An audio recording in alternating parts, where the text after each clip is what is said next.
CNBC आवाज Motilal Oswal studios में आपका स्वागत है। नमस्कार, मैं हूं आपके साथ आशीष चतुर्वेदी और आप देख रहे हैं खिलाड़ी नंबर 1। क्या जबरदस्त तेजी आज आपको मार्केट में नजर आएगी।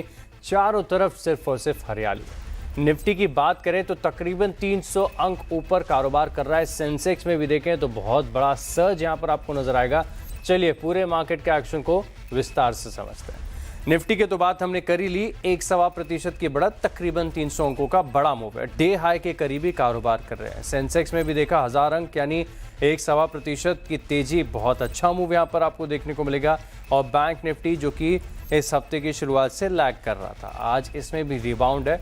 ऑलमोस्ट 500 अंक या फिर राउंड फिगर आप 1% कह लीजिए। लेकिन स्टार है स्मॉल कैप और मिड कैप। यहाँ पर आज भी तकरीबन, हालांकि निफ्टी के मुकाबले आज मिड कैप्स कम चल रहे हैं, लेकिन थोड़ा मार्केट की ब्रेथ देखेंगे तब बढ़िया अंदाजा लग जाएगा। सिमिलर मूव है स्मॉल कैप्स, अगेन 1% की तेजी। डे हाई से ज़्यादा दूर नहीं है, हालांकि वहाँ से थोड़ा सा नीचे आते हुए नजर आए।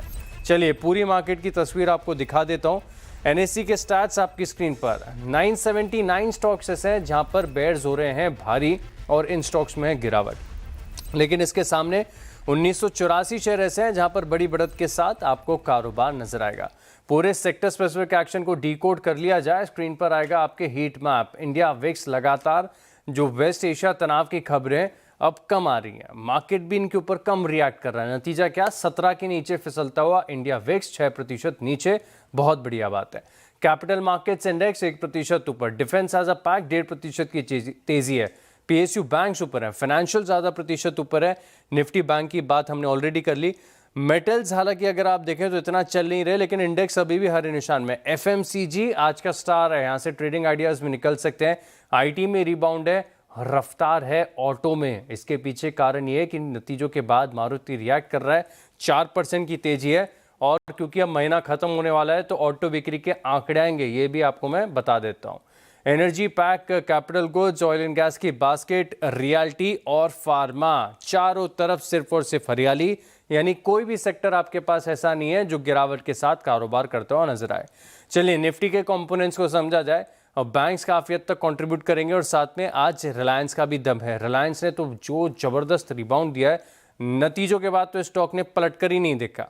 अकेले 60 अंकों का कॉन्ट्रीब्यूशन दे रहा है। भारतीय एयरटेल 33 अंक, एमएनएम 25 अंक और मारुति जिसका जिक्र भी हमने किया 20 अंकों का कंट्रीब्यूशन दे रहा है। अब निफ्टी 50 के 50 स्टॉक्स में से केवल 3 ऐसे हैं जिनमें गिरावट है, लेकिन देखे बेचारे ना के बराबर का moves. Hindalco again flat, Asian paints ना के बराबर, डॉक्टर रेड्डीज ये थोड़ा सा ऑफ आइज हो गया। निफ्टी बैंक की तस्वीर आपके सामने रख देता हूं। निफ्टी बैंक के कंपोनेंट्स को समझा जाए तो गिरने वालों की लिस्ट हो गई है खाली। निफ्टी बैंक बेहद मजबूत। एचडीएफसी बैंक अकेले 100 अंकों से ज्यादा का कंट्रीब्यूशन। बाकी एसबीआई, इंडसइंड और आईसीआईसीआई बैंक के तकरीबन 80 से 90 अंकों का कंट्रीब्यूशन फिलहाल के लिए दे रहे हैं। यानी मार्केट की तस्वीर आप देखें तो इससे बेहतर तेजी के लिए हो नहीं सकती, जहां पर सभी सेक्टर्स में बड़ी तेजी के साथ आपको कारोबार नजर आएगा। लेकिन ये हफ्ता आप देखें तो रोलर कोस्टर रहा है। एक दिन तेजी, एक दिन गिरावट, फिर तेजी, फिर गिरावट। और ये ट्रंकेटेड हफ्ता भी है क्योंकि फ्राइडे है छुट्टी। लेकिन ऐसे मार्केट्स में भी बहुत ही सटीक एनालिसिस करके हमारे तीनों मार्केट एक्सपर्ट्स ने स्टॉक्स को आइडेंटिफाई किया और अपने पोर्टफोलियो में जोड़ा। शो में करिए स्वागत सबसे पहले प्रूडेंट कॉर्पोरेट के प्रदीप होचंदानी, एलकेपी सिक्योरिटीज के रूपक डे और आईडीबीआई कैपिटल के सचिन सरवड़े हैं हमारे साथ। आप तीनों को नमस्कार, शो में है स्वागत। और इस शो की सबसे खास बात यही है कि हम अपने दर्शकों को पूरी ट्रांसपेरेंसी के साथ 100% अकाउंटेबिलिटी के साथ आप तीनों मार्केट एक्सपर्ट जो आइडिया शेयर करते हैं, अपने पोर्टफोलियो में जोड़ते हैं, इसका हम रिपोर्ट कार्ड दिखाते हैं। तो सबसे पहले वही दिखाते हैं। स्क्रीन पर आएगा कल 3:30 बजे तक की रिपोर्ट कार्ड। अब आप देखिए हफ्ते की शुरुआत से लेकर अब तक लीड कर रहे हैं प्रदीप जी, ऑलमोस्ट 6.5% के गेंस, काबिल तारीफ, बहुत बढ़िया। रूपक जी के पोर्टफोलियो में उतार चढ़ाव आया है। कल तक सब कुछ बढ़िया था, लेकिन अब 3.5% का पेन है। वहीं सचिन सरवड़े जिन्होंने इस हफ्ते सीएनबीसी आवाज और खिलाड़ी नंबर 1 में डेब्यू किया है, तकरीबन 4% की तेजी इनके पोर्टफोलियो में नजर आएगी।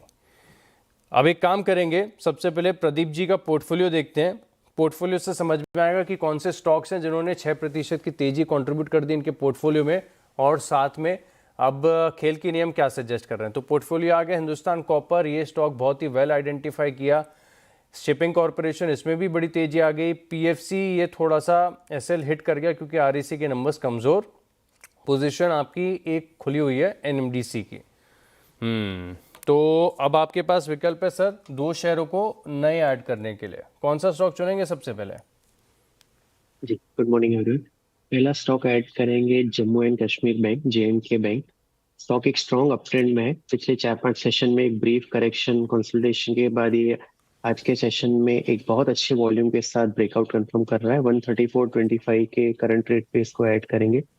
128 रुपये 50 पैसे, 128.50 का एसएल रहेगा और 146 यानी कि 146 के इसमें टारगेट रहेगा।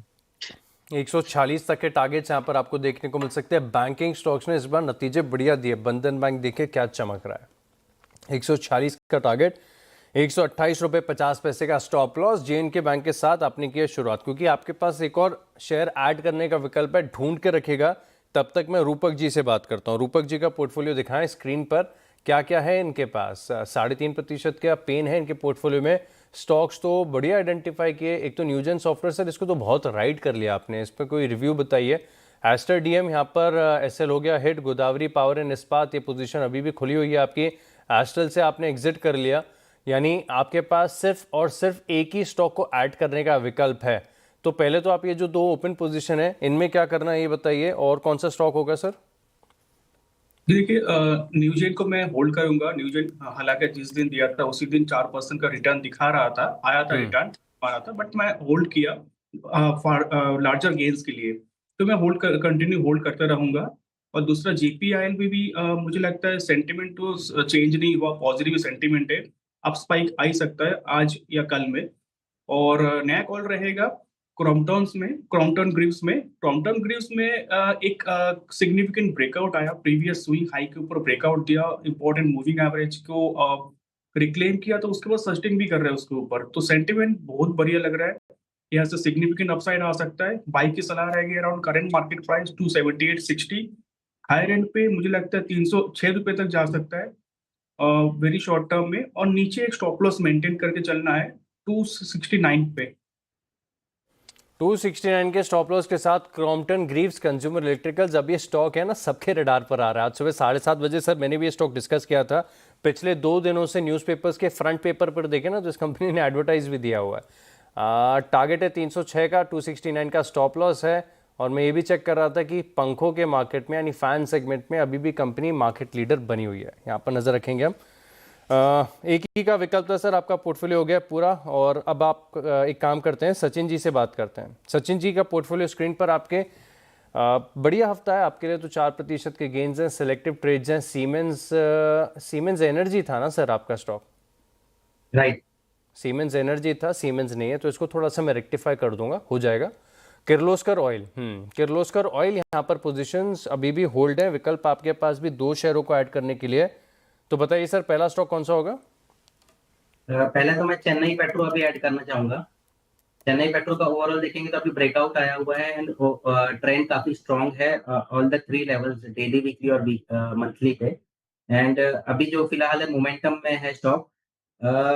देखेंगे इसमें तो 1044 का स्टॉप लॉस रखना चाहूंगा। एंड इसमें जो टारगेट मैं रखना चाहूंगा फिलहाल 1380 का।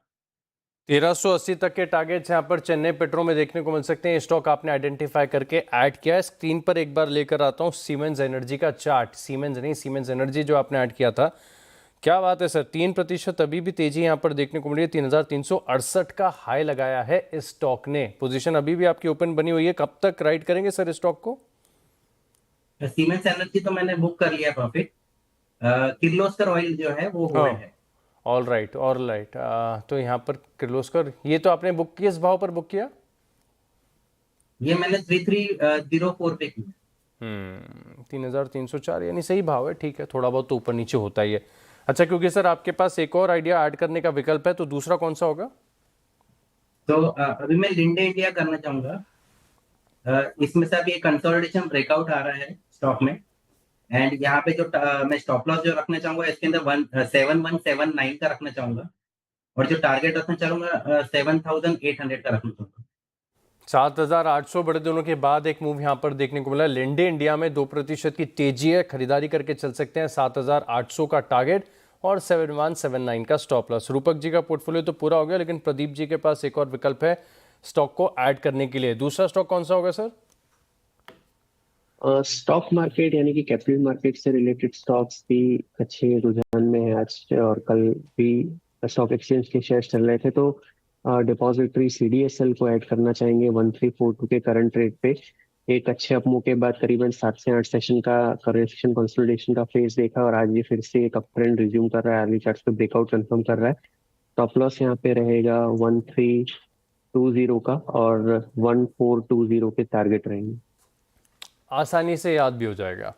1320 का स्टॉप लॉस और 1420 का टारगेट। सीडीएसएल ये करीब करीब आप देखिए चल रहा है 1345 रुपए के आसपास। और capital market as a theme बहुत बढ़िया कर रही है। कल बीएससी के स्टॉक में भी हमने एक्शन देखने को मिला था, तो यहाँ पर रखेंगे सीडीएसएल पर खास। तो चलिए, अब हमारे जो तीनों मार्केट एक्सपर्ट्स हैं इनकी आज की पोर्टफोलियो की तैयारी तो हो गई है पूरी। अब एक काम करते हैं, एक छोटे से ब्रेक के लिए रुक रहे हैं, लेकिन ब्रेक के बाद क्वार्टर 4 नतीजों पर बात करेंगे सीएट के सीएफओ कुमार सुबैया से और जानेंगे कि इस नतीजों में क्या खास देखने को मिला। बस एक छोटे से ब्रेक के बाद।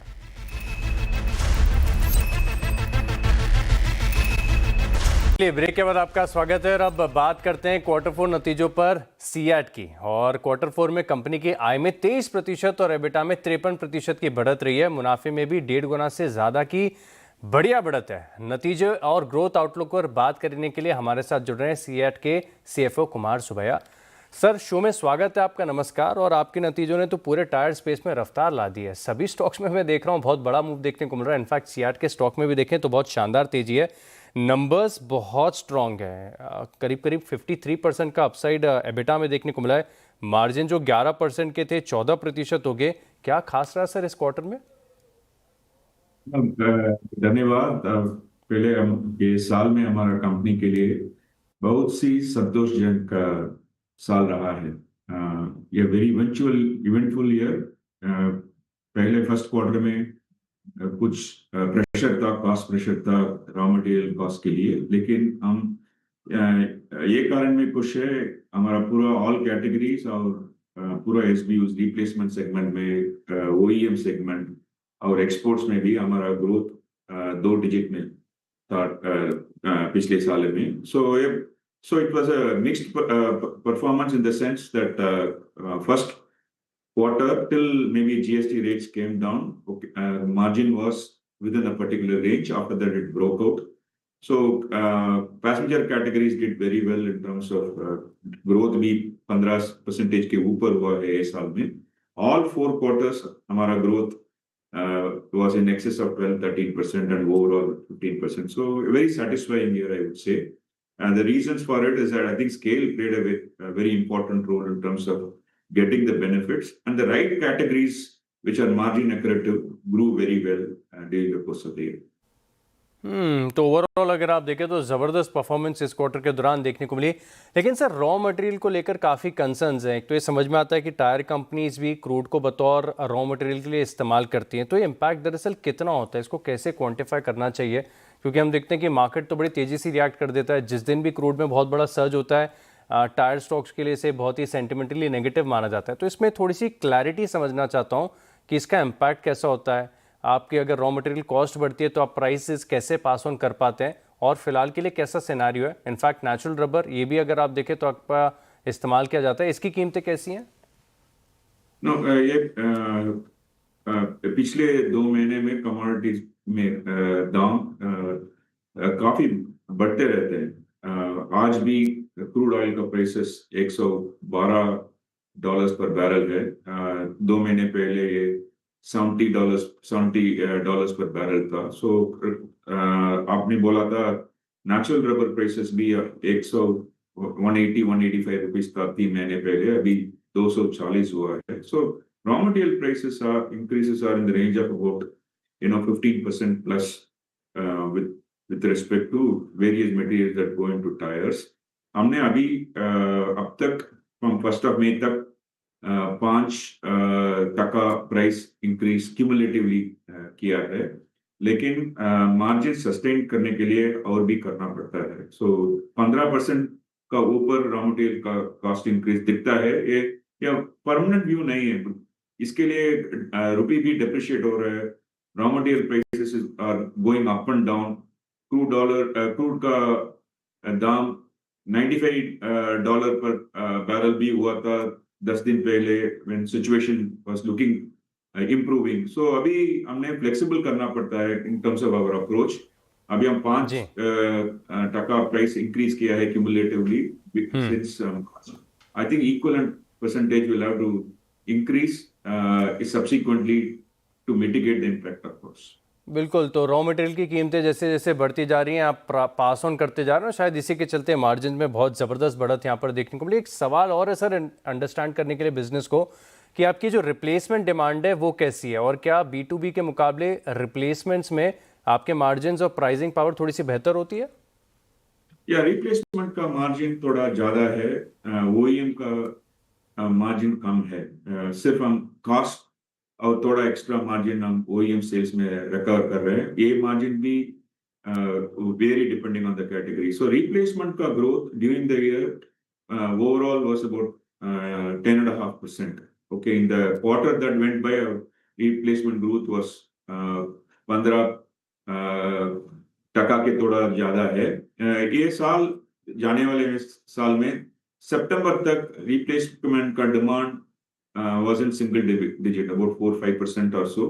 GST कम करने के बाद रिप्लेसमेंट का डिमांड थोड़ा ज्यादा हो गया है। रिप्लेसमेंट में टायर्स का GST was 28% for most of the categories, और GST रिडक्शन रैशनलाइजेशन के बाद वो 10% कम हुआ है। फार्म में 18% to 5%, so it had a rub-off effect. Similarly, two wheeler का GST रेट भी कम हुआ था, पैसेंजर का कार का एंट्री लेवल कार में कम हुआ था, ये पॉजिटिव इम्पैक्ट हुआ था। और सेकेंड हाफ में हमारा growth was about 14-15% in the replacement. So replacement का अभी भी पॉजिटिव दिखता है। बिल्कुल, ये अभी भी पॉजिटिव दिखता है। एग्जैक्टली तो बहुत बढ़िया शानदार नंबर्स यहाँ पर देखने को मिले। बहुत बहुत शुक्रिया सर आपका हमारे साथ जुड़ने के लिए और विस्तार से नंबर्स और बिजनेस आउटलुक हमें समझाने के लिए। Thank you so much. Thank you, धन्यवाद। Thank you. चलिए इसी के साथ रुकते हैं छोटे से ब्रेक के लिए, और ब्रेक के बाद देखेंगे तीनों खिलाड़ियों का रिपोर्ट कार्ड। वेलकम बैक, और अब देखते हैं तीनों खिलाड़ियों का परफॉर्मेंस आएगा आपकी स्क्रीन पर, और परफॉर्मेंस और इम्प्रूव हुई है तीनों खिलाड़ियों की, जहां पर आप देख सकते हैं कि प्रदीप जी और सचिन जी के पोर्टफोलियो में अब 6-6.25% की तेजी है। वहीं रूपक जी के पोर्टफोलियो में भी डैमेज कंट्रोल हुआ है, अब सिर्फ मात्र 1.5% की गिरावट यहाँ पर बची रह गई है। आप तीनों को ऑल द बेस्ट विशेज़ मेरी तरफ से, और बहुत बहुत धन्यवाद हमारे साथ जुड़ने के लिए। चलिए इसी के साथ खिलाड़ी नंबर 1 में इतना ही, लेकिन आप बने रहेंगे CNBC आवाज़ के साथ। नमस्कार।